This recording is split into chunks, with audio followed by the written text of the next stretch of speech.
और बीजेपी के महामंथन का आज दूसरा दिन है। आज संगठनात्मक मुद्दों पर बात होगी, मीडिया मैनेजमेंट पर भी मंथन किया जाएगा।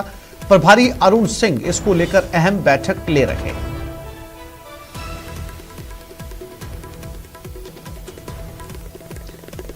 तो आज दूसरा दिन संगठनात्मक मुद्दों पर चर्चा की जाएगी। प्रभारी अरुण सिंह जयपुर पहुंचे हुए हैं और आज पिछले उपचुनाव को लेकर जो नतीजे सामने आए और मीडिया मैनेजमेंट किस तरीके से बेहतरीन किया जाए और कैसे बतौर विपक्ष मीडिया में उनकी आवाज को जो है वो उठाया जाए, इन तमाम मुद्दों को लेकर आज संगठनात्मक चर्चा, जहां पर बीजेपी के तमाम पदाधिकारी आज जुटे हुए हैं। बाबूलाल धायल हमारे साथ लाइव जुड़ गए, उनके पास चलते हैं। बाबूलाल, बहुत महत्वपूर्ण बैठक इसे इसलिए भी कहा जा सकता है कि पिछले जितने भी उपचुनाव हुए हैं उनके जो नतीजे आए हैं, एक मुद्दा ये, दूसरा बतौर विपक्ष अपनी आवाज को लोगों तक कैसे पहुंचाया जाए मीडिया के जरिए, इसलिए मीडिया मैनेजमेंट भी बहुत जरूरी है। तो क्या कुछ इस मंथन में अब तक निकलकर सामने आया है बाबूलाल?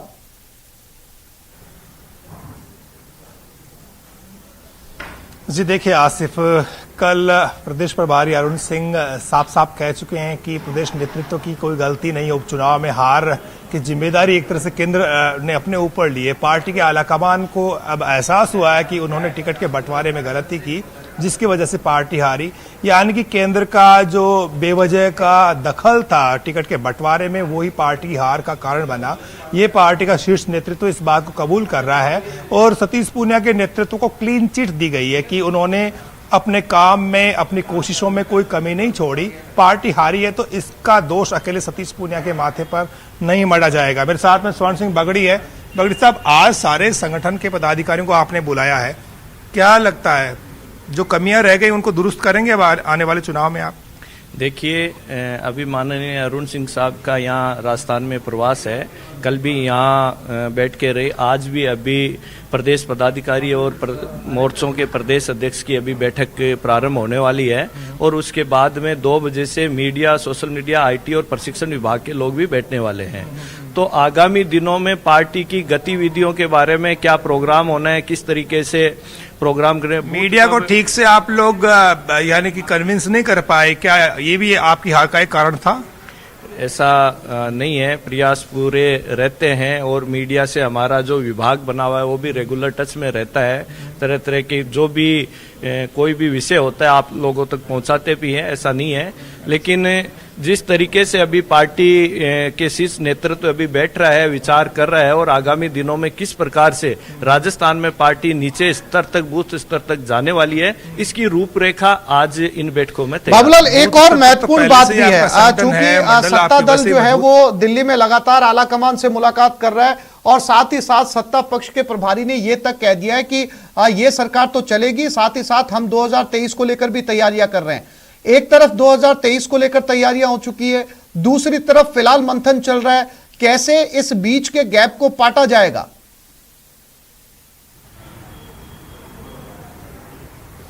जी देखिए, इस वक्त कांग्रेस पार्टी ये कोशिश कर रही कि हर 5 साल में यहाँ जो सरकारें बदलने का ट्रेंड है राजस्थान में, उसको थामा जाए। और अशोक गहलोत अब यही कहने लगे हैं कि हर 5 साल में कांग्रेस, हर 5 साल में बीजेपी का जो मिथक है वो उसको वो तोड़ देंगे और इस बार फिर से कांग्रेस सरकार बनाएंगे, उनका दावा यह है। लेकिन बीजेपी कह रही कि किसी भी सूरत में अशोक गहलोत की जो सरकार है वो रिपीट नहीं होगी। बीजेपी पूरे दमखम के साथ में सत्ता में लौटेगी और 2023 की तैयारियां चल रही हैं बीजेपी में। अभी जो हालिया उपचुनाव में हार हुई, पंचायत चुनाव में पार्टी की हार हुई, उससे इन्होंने सबक लिया और कल बीजेपी में 7 नेता जो हैं उन्होंने ज्वाइन करी है। इसका मैसेज यही देने की कोशिश की है पार्टी ने कि हार को भूल करके अब जीत की तरफ बढ़ना है, पुरानी बातों को भूलना होगा और नए जोश और उत्साह के साथ तमाम कार्यकर्ताओं को साथ लेते हुए आगे बढ़ना होगा। 2023 बहुत दूर है। अशोक गहलोत को लगता है कि बीजेपी में फूट बहुत है, उसका फायदा उन्हें मिलेगा।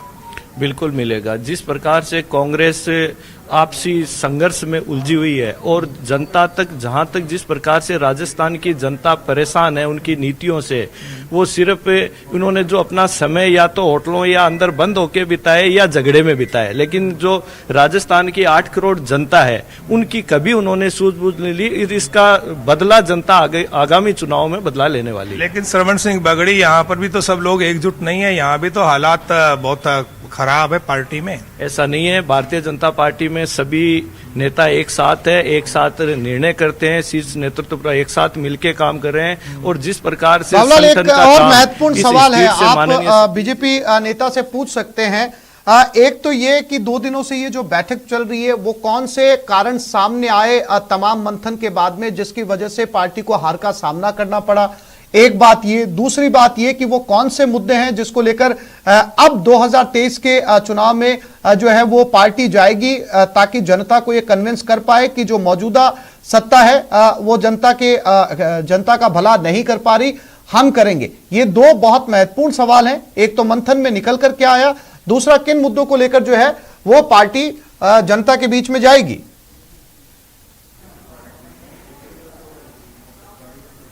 देखिए आसिफ, मंथन तो जो हार के कारणों की जो समीक्षा है वो तो कल ही हो गई और पार्टी ने मान लिया है कि उनकी टिकट बंटवारे में गलती हुई, टिकट देर से दिए गए और टिकट सही उम्मीदवारों को नहीं दिए गए। यानी टिकट चयन में जो गलती है पार्टी मान चुकी है और उन्होंने प्रदेश नेतृत्व को क्लीन चिट दी है कि इनका कोई कसूर नहीं है, सारी की सारी गलती केंद्रीय नेतृत्व की है। सतीश पूनिया ने कोशिश की, उनकी टीम ने पूरी कोशिश की पार्टी को जिताने की, लेकिन जो पार्टी ने एक लाइन ली थी, एक नया ट्रेंड स्थापित करने की कोशिश की थी कि हम परिवार से बाहर निकलेंगे, वही उनकी हार का कारण बना। कन्हैयालाल मीणा को अगर टिकट जाता तो शायद पार्टी जीतती। अब भी पार्टी इस बात को मान रही है और वल्लभनगर में हमेशा से बीजेपी कमजोर रही है। 9 चुनाव में से सिर्फ 1 जीती है और इस चुनाव में भी वो कुछ खास नहीं कर पाई, उम्मीदवार की जमानत तक जब्त हो गई।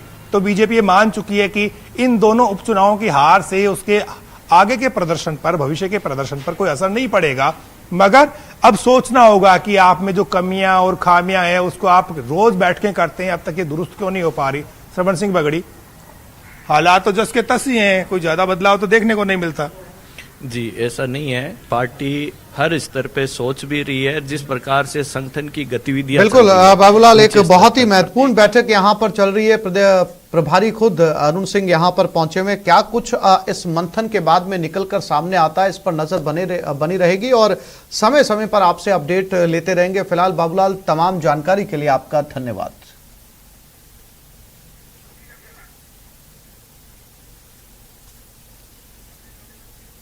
और ब्रेक के बाद बताएंगे कहां कहां नशे पर कसी गई नकेल।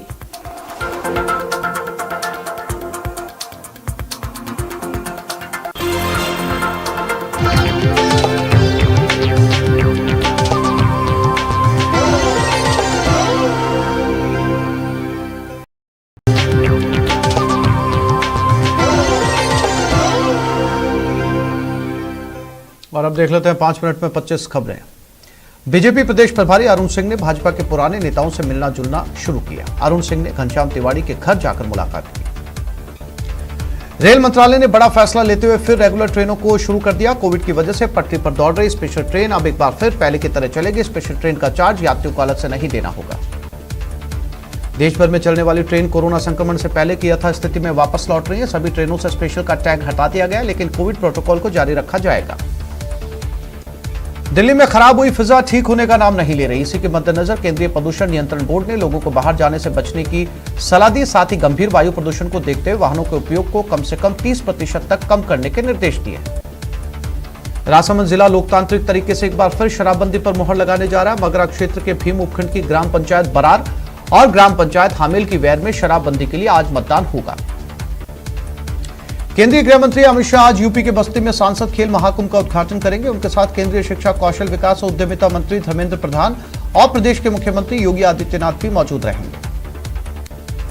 राष्ट्रपति रामनाथ कोविंद आज राष्ट्रपति भवन में आयोजित होने वाले एक विशेष समारोह में राष्ट्रीय खेल पुरस्कार 2021 प्रदान करेंगे। युवा कार्यक्रम और खेल मंत्रालय ने 2 नवंबर 2021 को राष्ट्रीय खेल पुरस्कार की घोषणा की थी। चूरू में दिल्ली के सीएम अरविंद केजरीवाल सालासर बालाजी की शरण में परिवार सहित पूजा अर्चना के लिए पहुंचे, जहां अरविंद केजरीवाल ने विधिवत रूप से पूजा अर्चना की। केंद्रीय मंत्री पीयूष गोयल अपनी पत्नी के साथ दौसा के मेहंदीपुर बालाजी पहुंचे, जहां उन्होंने बालाजी महाराज के दर्शन कर पूजा अर्चना की। उदयपुर के सूरजपुल थाना इलाके के उदयापुल चौराहे पर आज अलसुबह एक चलती कार में आग लग जाने से क्षेत्र में हड़कंप मच गया। इस हादसे में युवक बाल बाल बच गया, लेकिन कार पूरी तरीके से जल गई। भरतपुर में सीमेंट से भरा एक ट्रेलर बेकाबू होकर पलट गया। इस दौरान ट्रेलर की चपेट में 2 बाइक आ गई। हादसे में 3 लोगों की मौत हो गई, 2 लोग घायल हुए। सीकर में एक रोडवेज बस ने बाइक को टक्कर मार दी। हादसे में 2 बाइक सवार युवकों की मौके पर ही मौत हो गई, जिससे इलाके में हड़कंप मच गया। बीकानेर में पुलिस ने अवैध डोडा पोस्ट के खिलाफ कार्रवाई करते हुए टाइलों से भरे ट्रक से 60 किलो डोडा पोस्ट बरामद किया, साथ ही एक आरोपी को गिरफ्तार भी किया। श्रीगंगानगर में पुलिस ने ऑपरेशन प्रहार के तहत कार्रवाई करते हुए 4 किलो 500 ग्राम डोडा पोस्ट के साथ एक आरोपी को गिरफ्तार किया, साथ ही आरोपियों के पास से हथियार और कारतूस भी बरामद किए गए। सीकर के श्री माधोपुर थाने से शुक्रवार रात एक कैदी फरार हो गया, जिससे पुलिस महकमे में हड़कंप मच गया। बता दें कि आरोपी को पुलिस ने एक पिस्टल और 4 जिंदा कारतूस के साथ गिरफ्तार किया है। अजमेर में पुलिस ने चोरी और नकबजनी की वारदातों को अंजाम देने वाले गैंग के मुख्य सरगना को गिरफ्तार किया, साथ ही 2 अन्य आरोपियों को भी पुलिस ने गिरफ्तार किया। बीकानेर के नोखा कस्बे में एक मकान को चोरों ने निशाना बनाया। चोरों ने घर में रखे नकदी और जेवरात पर हाथ साफ किया। घटना की सूचना के बाद मौके पर पहुंची पुलिस ने घटनास्थल का मुआयना कर जांच शुरू की। बूंदी जिले में एक महिला ने ससुराल पक्ष के लोगों ने दहेज प्रताड़ना का आरोप लगाया। महिला का आरोप है कि दहेज के रूप में कार नहीं दिए जाने से उसे घर से बाहर निकाल दिया गया। कोटा में एक पंजाबी दंपत्ति ने एक अनूठी पहल करते हुए जन्म दिवस पर अंगदान का संकल्प किया। साथ ही इस मौके पर पति पत्नी ने अंगदान का संकल्प पत्र भर मिसाल कायम की। अजमेर विद्युत वितरण निगम ने सरकारी महकमों से बकाया वसूली के प्रयास तेज कर दिए। एमडी वीएस भाटी ने अधिकारियों को संबंधित सरकारी विभागों से समन्वय कर रिकवरी करने के निर्देश दिए। भरतपुर में मामूली कहासुनी को लेकर 2 पक्षों में विवाद हो गया, जिसमें एक पक्ष ने दूसरे पक्ष के घर पर आकर हमला बोल दिया, जिसमें एक युवक सहित 2 लोग घायल हो गए। दौसा के जयपुर रोड पर चारे से भरा एक पिकअप का अचानक टायर फट गया, जिससे अनियंत्रित होकर पिकअप पलट गई। इस ट्रक में 210 डामर के ड्रम रखे हुए थे। अलवर जिले में पुलिस ने नाकेबंदी के दौरान गौ तस्करों की एक पिकअप गहरे गड्ढे में गिर गई, जबकि दूसरी को पुलिस ने पकड़ लिया। कार्रवाई के दौरान गौ तस्कर मौके से फरार हो गए। चित्तौड़गढ़ में चोरी के मामलों में लोगों ने पेड़ से बांधकर एक बच्चे की बेरहमी से पिटाई की। पुलिस ने मारपीट करने वालों की पहचान कर मामले की जांच में जुट गई है। WHO ने ताजा ब्रीफिंग में जानकारी दी कि यूरोप में पिछले 1 सप्ताह में कोरोना वायरस के 20 लाख मामले सामने आए। ये 1 सप्ताह के अंदर यूरोप में कोरोना महामारी शुरू होने के बाद सबसे ज्यादा मामले हैं।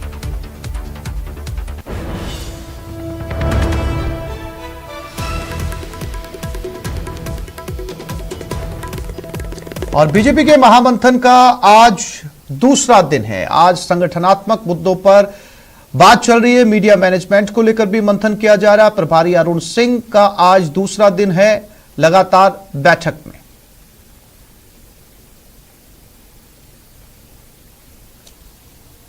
तो जयपुर में आज ये बैठक चल रही है।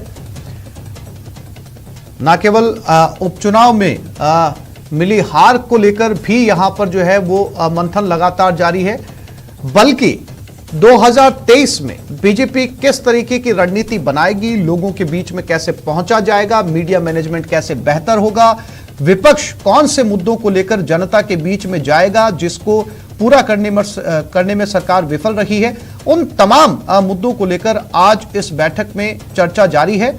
और उसके बाद मीडिया ब्रीफिंग भी की जाएगी प्रभारी अरुण सिंह के द्वारा।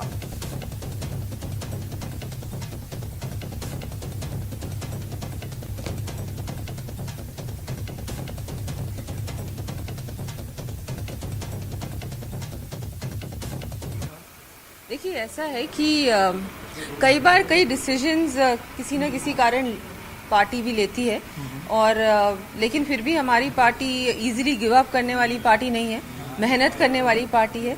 जैसा कि मैं पहले भी कहती आई हूँ कि हमारे कार्यकर्ता ही हमारी स्ट्रेंथ है पार्टी की। और बिल्कुल अभी मंथन भी होगा। अभी आज प्रदेश पदाधिकारियों की बैठक भी है, तो उसमें भी बहुत सारी बातें विचार विमर्श भी होगा, बहुत सारी डिस्कशंस भी होंगी। तो क्या आपको लगता है कमी कहाँ रही जिसकी वजह से आप 3rd और 4th प्लेस पे? नहीं, जैसा कि हो सकता है कि कई कारण रहते हैं इसमें, एक कारण नहीं होता, बहुत सारे समीकरण होते हैं। शुरू में लगता है कि नहीं बहुत अच्छे सिलेक्शन ठीक है, लेकिन बीच में बहुत सारी चीजें हो जाती हैं, तो नहीं, हमारे इससे कोई फर्क नहीं पड़ता। और by election is not any criteria कि आपका जो मेन चुनाव होगा 23 में, उससे इसका कोई लेना देना नहीं है। आप सरकार से लड़ाई लड़ रहे हैं और सरकार ने अपनी पूरी तरह से मशीनरी का प्रयोग किया था, जो उन्होंने उससे पहले भी हर चुनाव में किया। तो you are not fighting against a party, you are fighting against the government, the machinery and the administration. आप वहाँ पर गए थे, खुद आपने प्रचार किया था, जोश तो बहुत था मतदाताओं में, फिर कहाँ चूक हुई आपको? नहीं, ये इसके बारे में देखिए, आप मेहनत तो हम लोगों ने सबने पूरी की थी, कार्यकर्ताओं ने बहुत मेहनत की, और हर चुनाव तो आप जीत नहीं सकते, और कई चुनाव में जीत भी होती है, हार भी होती है, और सीखने को भी मिलता है उससे बहुत। और कल से कांग्रेस का जन जागरण अभियान शुरू होने जा रहा है। 14 से 29 नवंबर तक ये अभियान चलेगा। केंद्र सरकार के खिलाफ कांग्रेस हल्ला बोलेगी। महंगाई सहित अन्य मुद्दों के खिलाफ ये मोर्चाबंदी की जा रही है। अभियान के तहत कई कार्यक्रम आयोजित किए जाएंगे।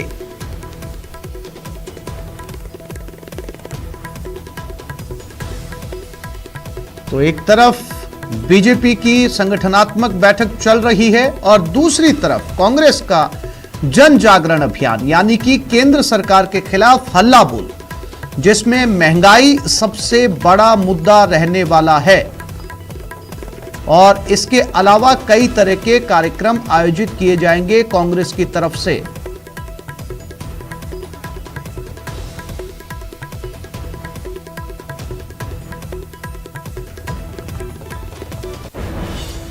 राजसमंद जिला लोकतांत्रिक तरीके से एक बार फिर शराबबंदी पर मुहर लगाने जा रहा है। मगरा क्षेत्र के भीम उपखंड की ग्राम पंचायत बरार और ग्राम पंचायत हामेल की वैर में शराबबंदी के लिए आज मतदान होगा। ग्रामीणों में शराबबंदी को लेकर उत्साह जोरों पर है। दरअसल ग्राम पंचायत बरार और ग्राम पंचायत हामेल में अलग अलग टीमों का गठन कर जन जागरूकता अभियान चलाया जा रहा है।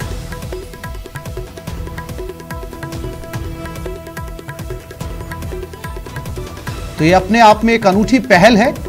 शराब को बंद करने के लिए मतदान किया जा रहा है। ये किसी विधायक को, एमएलए को, पार्षद को चुनने का चुनाव नहीं है, बल्कि गांव वाले इसलिए यहां पर मतदान कर रहे हैं कि कौन लोग शराबबंदी के पक्ष में हैं और कौन लोग जो है वो शराबबंदी के पक्ष में हैं। और इसी को लेकर जो है वो नतीजे सामने आएंगे, यानी कि इन पंचायत समिति पर अगर शराबबंदी के पक्ष वाले लोग जीत जाते हैं तो पूरी तरीके से शराब को यहां पर बैन कर दिया जाएगा। अपने आप में लोकतंत्र में एक अनूठी ये पहल, या फिर इसे कहा जा सकता है खूबसूरत पहल शराबबंदी को लेकर।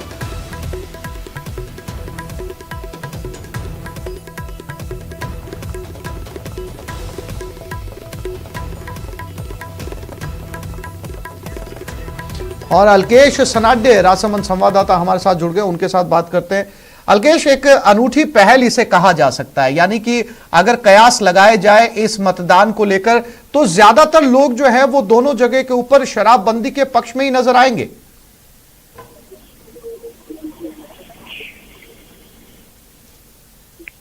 अलकेश, मेरी आवाज मिल रही है आपको? मैं आपको बता दूं आसिफ, राजसमंद जिले में लगातार शराबबंदी की मांग उठती रही है। भीम देवगढ़ जो क्षेत्र है यहाँ पर लगातार शराबबंदी को लेकर आंदोलन होते रहे। ऐसे में ये आज एक बार फिर से राजसमंद जिला अपने आप में इतिहास बनाने जा रहा है, क्योंकि साल 2014 से जब ये शुरुआत हुई थी, जब बरार एक पंचायत की जब से शुरुआत हुई थी, तो एक बार उनको जब भौतिक सत्यापन में वो विफल रहे, उसके बाद 2017 में जब भौतिक सत्यापन की बात आई तो वोटिंग की जब तय हुई, वोटिंग का धीरे धीरे जो सिलसिला था वोटिंग नहीं हो पाई और लगातार वो सिलसिला आगे बढ़ता रहा। उसके बाद ये पंचायत दो टुकड़ों में विभक्त हो गई, बरार और हमेला की वेर। ऐसे में आज इस पंचायत में वोटिंग हो रही है। हम अपने दर्शकों को बता दें कि सुबह 8 बजे से यहाँ पर मतदान शुरू हो चुका है और 10 बजे तक 7% मतदान अभी तक हो चुका है। हालांकि ग्रामीण अंचल का दौर है, महिलाएं इस शराबबंदी के आंदोलन से जुड़ी रही हैं, उनमें सबसे ज्यादा उत्साह उन्हीं महिलाओं में है। लेकिन जो सुबह का वक्त होता है, महिलाएं अपने घरों के काम में व्यस्त होती हैं। ऐसे में ये माना जा रहा है कि 12 बजे बाद ये मतदान की जो रफ्तार पकड़ेगा और शाम तक बहुत अच्छी जो एक संख्या में मतदान का प्रतिशत हासिल होगा। और इस शराबबंदी की अगर बात की जाए तो कई बड़े बड़े जो शराबबंदी आंदोलन से जुड़े हुए जो पूजा छाबड़ा जैसी नेता, ऐसे कई सारे जो नेता हैं, गुंसा यहाँ पर कर्नावर साहब, जो लगातार यहाँ पर आकर अपने जो अनुभव जो ग्रामीणों के साथ साझा कर रहे हैं, उन्होंने कल भी यहाँ पर मीटिंग ली थी। महिलाओं को, खास तौर पर महिलाओं को ये समझाया था कि शराबबंदी होने से उनको क्या इसका फायदा मिलेगा और कैसे उनका जो जीवन स्तर है वो सुधरेगा। जी आसिफ। जी अलकेश, जानकारी के लिए आपका धन्यवाद।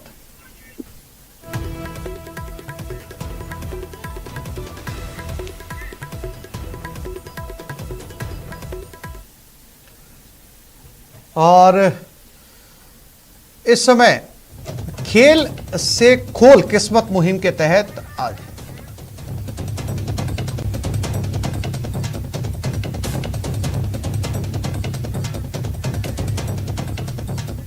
और ये दो तस्वीरें आपके टीवी स्क्रीन पर नशे पर नकेल कसने को लेकर।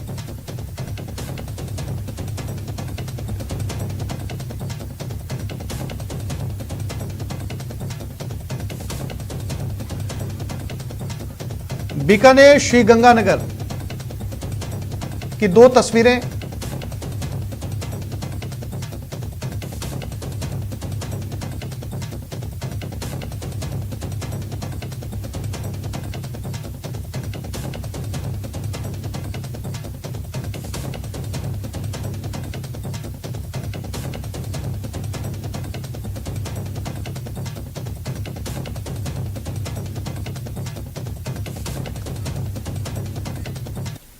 सीकर के श्रीमाधोपुर थाने से शुक्रवार रात एक मुलजिम भाग गया। उसे सुबह ही पुलिस ने गिरफ्तार किया था। जानकारी के मुताबिक मऊ गांव के रहने वाले सोहन लाल को पुलिस ने एक पिस्टल और 4 जिंदा कारतूस के साथ गिरफ्तार किया।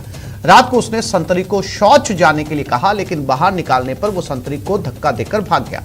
खास बात यह कि सोहनलाल इलाके में एक युवती के परिजनों को धमकी देकर आया था। युवती की 19 नवंबर को शादी होनी है और आरोपी ने शादी करने पर उसे जान से मारने की धमकी दी है। फिलहाल आरोपी की तलाश में पुलिस जगह जगह दबिश दे रही है।